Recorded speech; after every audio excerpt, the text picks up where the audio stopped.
Number 10. George Carlin.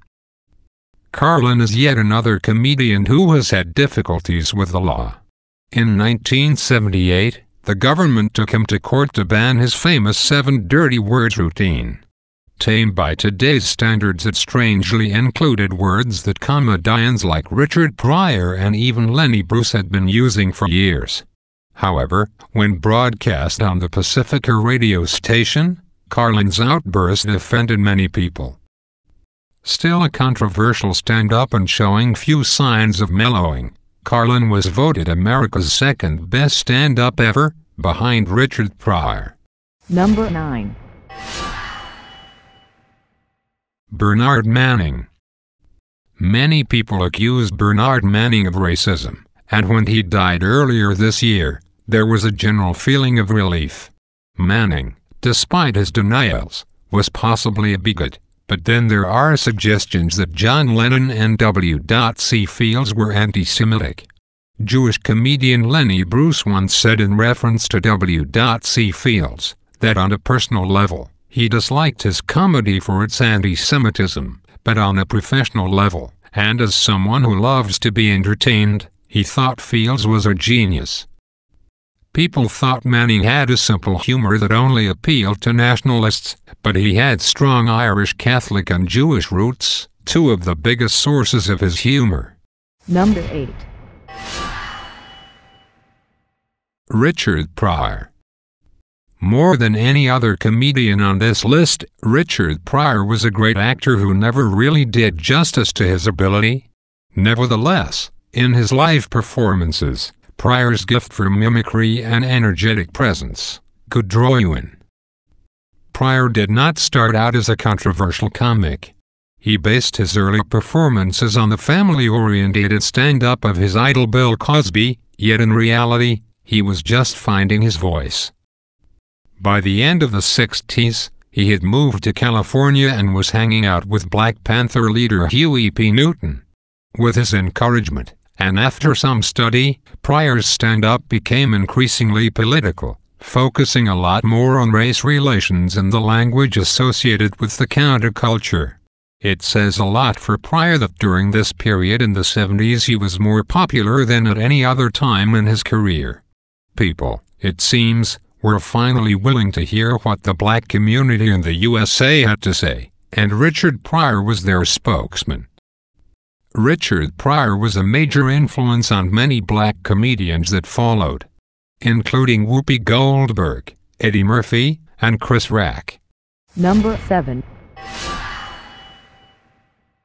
Russell Brand. Russell Brand is the only young artist to get on this list. Brand has had many problems over the years and he incorporates these into his performances. Yet, Russell Brand seems to have a psychotic need to be funny and popular. Watching him rant and rave really gives you the impression that if he were not performing, he would be self-destructing in a gutter. To see what a natural comedian he is, watch the above interview he did on The Jonathan Ross Show. Number 6. Michael Richards. Richards became famous as Kramer on the hit television series Seinfeld, but he will be most likely remembered for his racist remarks towards a couple of African-American hecklers during a live stand-up performance. It is a shame because he was rather a good comedian.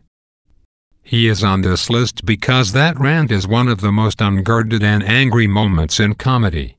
Responding to black and Mexican hecklers, he shocked the audience by launching into a tirade that was essentially nothing but racial abuse.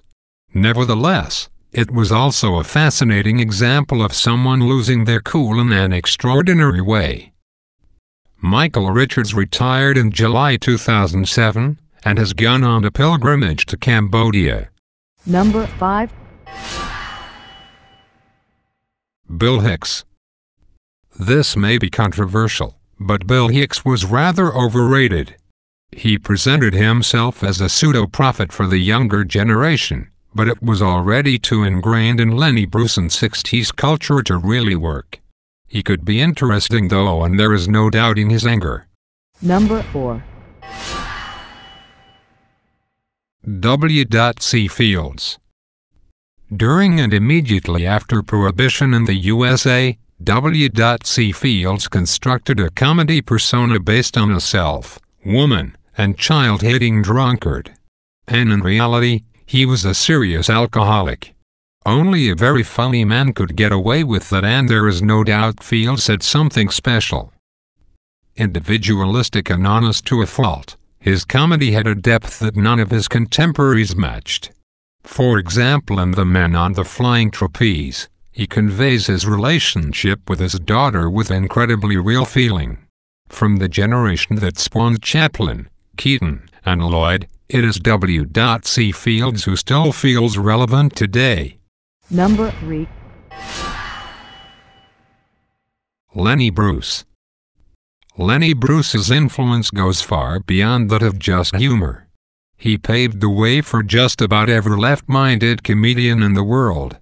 Richard Pryor, George Carlin, and Peter Cook did not really start on alternative comedy until after Lenny Bruce had died of a heroin overdose.